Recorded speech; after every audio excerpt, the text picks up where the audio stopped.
बिस्मिल्लाहिर्रहमानिर्रहीम। आज का जो हमारा लेक्चर है इसके अंदर हम लोग जो टॉपिक कवर करेंगे वो है प्रोग्राम डेवलपमेंट प्रोसेस। उससे पहले यहाँ पर आप देख सकते हैं कि मैंने एक जो पॉइंट लिखा हुआ है difference between the flow chart and pseudo code. ये आप लोगों को प्रीवियस जो लेक्चर्स हैं उसके अंदर एक लेक्चर के अंदर लेक्चर नंबर 16 के अंदर मैंने एल्गोरिदम और सूडो कोड के बारे में बताया था और लेक्चर नंबर 17 के अंदर मैंने फ्लो चार्ट जो है उसे डिस्कस किया था। तो ये दोनों टॉपिक्स जो है मैं काफ़ी अच्छी तरह से डिटेल के साथ एक्सप्लेन कर चुका हूँ। अब आपकी बुक के अंदर एक छोटा सा टेबल जो है कंपैरिजन टेबल मौजूद है जिसके अंदर फ्लो चार्ट और सूडो कोड को आपस में कंपेयर किया गया कि इनके अंदर एक्चुअल में डिफरेंस क्या है। ठीक है, तो आपने उसे अच्छी तरह से खुद से रीड आउट करना है। अब आ जाते हैं जी आज के टॉपिक के ऊपर, program development process, program development life cycle या फिर प्रोसेस डेवलपमेंट लाइफ साइकिल। इस सभी नाम जो है इसी एक चीज़ के लिए इस्तेमाल किए जाते हैं। तो ये मैं एक डायग्राम जो है वो इस्तेमाल करूँगा, आपकी बुक से काफ़ी हद तक मिलती जुलती है। ठीक है, और ये है जी हमारे पास प्रोग्राम डेवलपमेंट लाइफ साइकिल और आपकी बुक के अंदर लिखा हुआ प्रोग्राम डेवलपमेंट प्रोसेस, दोनों सेम ही है। ठीक है, एक ही बात है, इनके अंदर कोई भी ऐसी डिफरेंस नहीं है। तो सबसे पहला पॉइंट है जी हमारे पास defining and analysing the problem. ठीक है, ये प्रोसेसेस जो हैं, इन प्रोसेसेस के थ्रू जो है वो कोई भी सॉफ्टवेयर इंजीनियर जो है वो गुजरता है, यानी प्रोसेस 1 से शुरू करता है और इन सभी प्रोसेसेस से गुजरने के बाद जो है वो किसी भी प्रॉब्लम को सॉल्व करता है, यानी कि किसी प्रॉब्लम को सॉल्व करने के लिए कोई प्रोग्राम बनाता है, कोई एप्लीकेशन बनाता है। और आप देख सकते हैं कि ये सर्कुलर फॉर्म के अंदर है। लाजमी नहीं है कि अगर आप स्टेज 1 के ऊपर हैं तो आप दोबारा घूम के स्टेज 1 पे वापस नहीं आ सकते।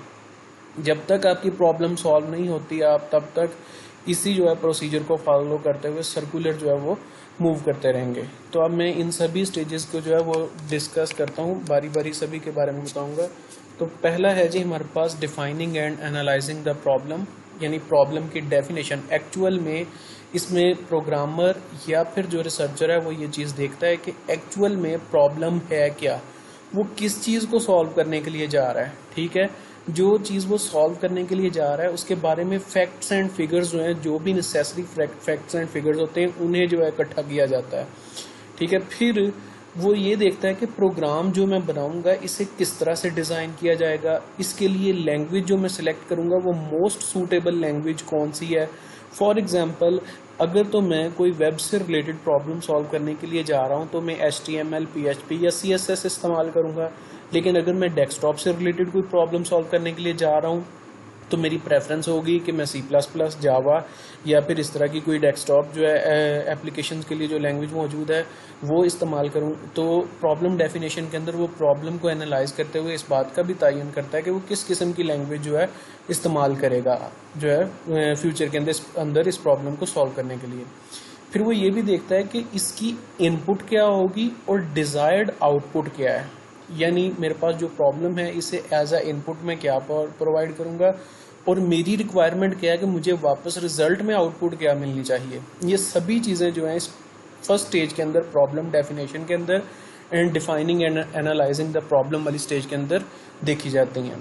फिर आ जाता है designing the algorithm, program problem analysis के अंदर या फिर यहाँ पर जो उनसा कहते हैं एल्गोरिदम डेवलपमेंट के अंदर। ये पहले दो जो उनसा कहते हैं इसने स्टेप्स जो है आपकी बुक के अंदर कंबाइंड फॉर्म के अंदर दिए हुए हैं। थर्ड है जी हमारे पास एल्गोरिदम डेवलपमेंट। एल्गोरिदम डेवलपमेंट के अंदर मैंने आपको बताया था कि हम स्टेप बाय स्टेप प्रोसीजर देखते हैं कि स्टार्टिंग पॉइंट क्या होगा, फर्स्ट स्टेप क्या है, सेकंड स्टेप क्या है, थर्ड स्टेप क्या है, लॉजिक किस स्टेप के अंदर जाके सॉल्व करनी है। इस सारे जो उनसे कहते हैं स्टेज के अंदर ये चीज़ डिज़ाइन की जाती है कि एल्गोरिदम जो है वो किस तरह से काम करेगा, पहले कौन सा काम करना है, फिर कौन सा काम करना है, फिर कौन सा काम करना है, ताकि हम एक प्रिसाइज तरीके में जो उनसा कहते हैं एक इनपुट लें, इनपुट्स के ऊपर प्रोसेस करें, प्रोसेस के बाद उसकी आउटपुट बनाएं, आउटपुट को बनाने के बाद उसे कंप्यूटर की स्क्रीन के ऊपर डिस्प्ले करवाएं और फिर जो है हम प्रोग्राम को एंड करें। तो उसके बाद ये हमारे पास एल्गोरिदम डेवलपमेंट वाला जो स्टेप है या फिर प्रोसेस जो है या फिर स्टेज, इसके अंदर हम ये सारे डिसीजन जो हैं इसके अंदर लेते हैं, यानी कि लॉजिक किस तरह से डिज़ाइन की जाएगी प्रॉब्लम के लिए। फिर आ जाता है जी कोडिंग। ठीक है, कोडिंग एंड डॉक्यूमेंटेशन। ठीक है, कोडिंग एंड डॉक्यूमेंटेशन जी, कोडिंग वो प्रोसेस है जिसके अंदर आप एल्गोरिदम को प्रोग्राम की शक्ल देते हैं। आपने सारे स्टेप्स लिख लिए, आपने इस 2 स्टेजेस के अंदर लैंग्वेज भी डिसाइड कर ली थी कि आपने कौन सी लैंग्वेज यूज़ करनी है प्रॉब्लम की डेफिनेशन और प्रॉब्लम के एनालिसिस के अंदर।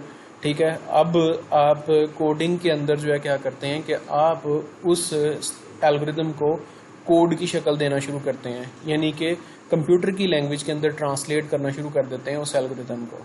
ठीक है, उसके बाद नेक्स्ट है जी, जब आपने उसे कंप्यूटर की ज़बान के अंदर कन्वर्ट कर दिया। अच्छा, यहाँ पर इसने कोडिंग एंड डॉक्यूमेंटेशन लिखा हुआ है, तो डॉक्यूमेंटेशन जो है या तो कोडिंग के टाइम पे भी कर ली जाती है या फिर टेस्टिंग के बाद भी की जाती है। ठीक है, तो ये आपकी अपनी मर्जी होती है कि आपने कोडिंग के टाइम डॉक्यूमेंटेशन करनी है या फिर बाद में करनी है।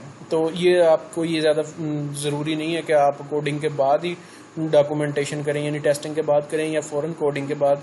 जिस तरह से आप यानी कि बेहतर समझते हैं उस हिसाब से जो है आपको अलाउ होता है कि आप डॉक्यूमेंटेशन जो है वो या तो 4th स्टेज के ऊपर कर लें या फिर 5th स्टेज के बाद करें जब आप प्रोग्राम लिख लेते हैं। वरना ज़्यादा प्रेफरेंस जो है वो यही की जाती है कि आप टेस्टिंग के बाद जो है उसकी डॉक्यूमेंटेशन करें, ताकि आपको पता हो कि आप जिस चीज़ की डॉक्यूमेंटेशन कर रहे हैं कि वो वाकई सही भी है या नहीं सही। ये ना हो कि आपने कोड लिख लिया, उसकी डॉक्यूमेंटेशन भी कर ली और नेक्स्ट स्टेप जिसके अंदर आपने टेस्टिंग करनी थी और डीबगिंग करनी थी, वहाँ पे आपको पता चले कि आपने जो कोड लिखा हुआ है उसके अंदर तो एरर्स मौजूद हैं, तो आपको दोबारा से डॉक्यूमेंटेशन करनी पड़ेगी। ठीक है, इसीलिए जो है इसने यहाँ पर लिख दिया, लेकिन डॉक्यूमेंटेशन जो है वो हमेशा प्रेफर की जाती है टेस्टिंग और डीबगिंग के बाद। ठीक है जी, अब कोडिंग के बाद जब हमने कोड लिख लिया, कोड को टेस्ट भी करना है कि आया उसके अंदर किसी किस्म के कोई एरर्स तो नहीं मौजूद, कोई सिंटैक्स एरर, कोई यहाँ पे कोई सेमीकोलन मिस, कोई कॉलन मिस या कोई लॉजिक का प्रॉब्लम। तो ये सारे के सारे चीज़ों को चेक किया जाता है टेस्ट एग्जीक्यूशन के अंदर। आपने अपने लिखे हुए प्रोग्राम को जो है वो रन करके देखते हैं, उसकी मुख्तलिफ किस्म की इनपुट्स देते हैं, इनपुट्स के बाद उसकी आउटपुट्स चेक करते हैं, फिर देखते हैं कि आया जो इनपुट्स दी हैं उसके मुताबिक ही आउटपुट जनरेट हो रही है, कहीं आउटपुट जो है वो ऐसी तो नहीं जनरेट हो रही जो कि आपको रिक्वायर्ड नहीं थी। ये सारा काम जो है टेस्टिंग प्रोसेस के अंदर किया जाता है। और डीबगिंग का मतलब जो है वो ये होता है कि फ़र्ज़ करते हैं कि आपने कोई कोड लिखा था कि जी आपने 2 नंबर्स को ऐड करना था, लेकिन आपने गलती से कोड लिखते वक्त यहाँ पे जो सा कहते हैं सब्ट्रैक्शन का सिंबल लिख दिया या माइनस का सिंबल लिख दिया, और आपके पास जो टेस्टिंग के बाद रिजल्ट जनरेट हो रहा है उसमें जो है नंबर्स आपस में ऐड होने की बजाय आपस में माइनस हो रही जा रहे हैं, यानी सब्ट्रैक्ट हुए जा रहे हैं। तो डीबगिंग वो प्रोसेस है जिसके अंदर आप एक्चुअल में टेस्टिंग करने के बाद जो प्रॉब्लम आती है उसे रिमूव करते हैं। ठीक है, आप एरर को आइडेंटिफाई करते हैं, उसे लोकेट करते हैं और उसकी करेक्शन करते हैं। और बग जो है एक लफ्ज़ इस्तेमाल किया जाता है, बग का मतलब होता है कीड़ा। ठीक है, और अगर इंग्लिश की ज़बान के हिसाब से देखा जाए तो बग का मतलब होता है कीड़ा।